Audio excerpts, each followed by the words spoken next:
Yang pertama ada T1, di mana T1 merupakan tugas sketsa dan narasi yang berjudul The Sampling dan Ordering System. Tugas tersebut merupakan tugas rangkuman dari mata kuliah umum pada hari itu dan rangkuman dari video YouTube Pemikiran Arsitektur menurut Eko Prawoto. Lalu yang selanjutnya ada tugas rumah 1, di mana tugas tersebut merupakan tugas yang berjudul Sensing Experience for Design. Diminta untuk menggambar daun, batang, dan batu secara detail secara sensing experience, dan diminta untuk menggambar satu suasana di sekitar tempat penemuan daun, batang, dan batu tersebut, disertai juga dengan sketsa dan narasi. Untuk tugas yang kedua adalah tugas tentang sensing experience dari kampus 4, di mana diminta untuk menggambarkan 2 spot favorit dari gedung kampus 4 secara sensing experience atau secara melihat langsung. Lalu yang kedua ada tugas rumah kedua, yaitu diminta untuk membuat sketsa dan narasi dari materi kuliah Transformation of Form.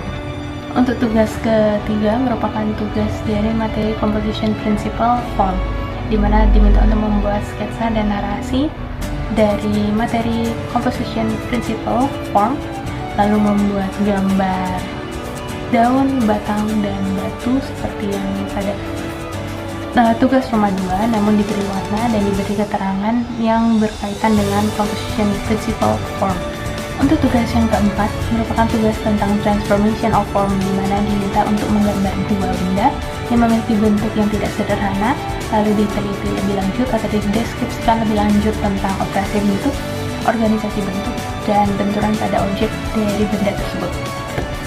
Tugas 5 merupakan tugas yang bertemakan Learning Beauty from Nature, di mana tugas ini dibuat pada saat kuliah lapangan di Ledok Wetan. Dan tugas ini merupakan tugas sensing experience, di mana diminta untuk menggambar suasana yang disukai pada saat ada di Ledok Wetan. Dan saya menggambar bagian sungai dari Ledok Wetan tersebut, dan untuk deskripsi rinci saya mengambil objek yaitu pohon bambu yang ada di sekitar sungai. T6 merupakan karya berupa karya bebas yang merupakan hasil evaluasi pertama dari mata kuliah pengantar desain, di mana diminta untuk membuat sebuah karya bebas, dan saya memilih membuat seni lukis di kanvas 15x15. Untuk tugas yang ketujuh atau T7 diminta untuk menggambar point and line berupa nirmana yang menggambarkan atau merepresentasikan tentang air, dan karya yang saya buat adalah seperti ini. Dan saya beri judul Unreal Wave karena mirip seperti gelombang air yang tenang.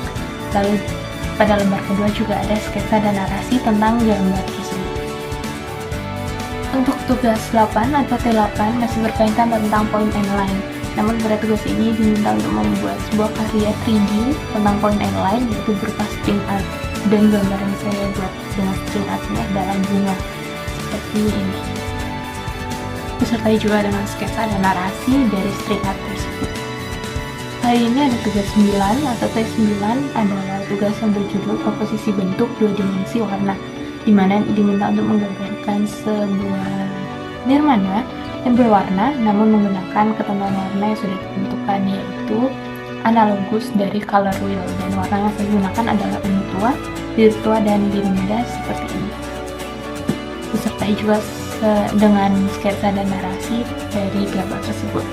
Untuk T10, pada T10 ini diminta untuk membuat nirmana slice form, di mana nirmana tersebut harus menggunakan 2 warna yang merupakan kategori split komplementer pada color wheel, dan warna yang saya gunakan adalah biru dan oranye. Untuk karya yang saya hasilkan adalah ini. Saya tampilkan secara langsung supaya lebih jelas. Karya ini merepresentasikan tentang tsunami, di mana birunya merepresentasikan tentang air lautnya, dan yang oranye ini merepresentasikan tentang karang yang ada di bawah laut sehingga berwarna oranye.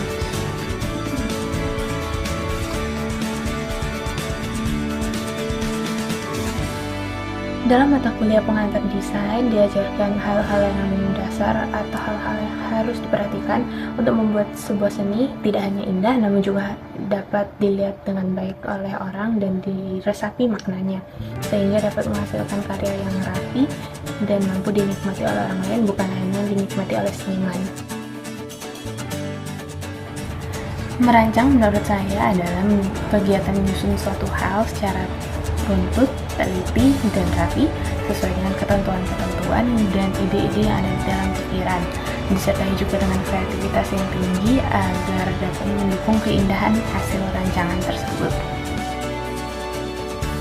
Aspek-aspek yang harus diperhatikan dalam merancang adalah mengutamakan ketelitian dan kerapian, lalu memiliki kreativitas yang tinggi, dan mengutamakan fungsi, estetika, dan makna dari hasil rancangan tersebut. Selanjutnya ada karya yang menurut saya sebut puas, yaitu ada T2, TR2, dan T9, di mana pada T2 saya berhasil menggambarkan spot gedung kampus 4 secara baik. Lalu pada TR2 saya berhasil membuat sketsa dan narasi yang runtut dan rapi. Lalu kalau pada T9 saya puas karena saya berhasil menggunakan warna analogus dan memilih warna analogusnya dengan baik. Untuk karya yang saya merasa kurang puas ada di T1, T3, dan T8, di mana pada T1 saya belum bisa mengorganisir isi sketsa dan narasi dengan baik dan rapi. Lalu pada T3 saya belum bisa menggunakan permainan warna dengan baik.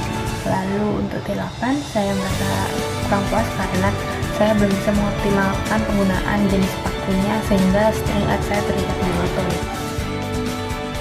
Dari T1 sampai T10 menurut saya yang saya harus perbaiki untuk mata pelajaran selanjutnya adalah saya harus meningkatkan kerapian dan membuat karya.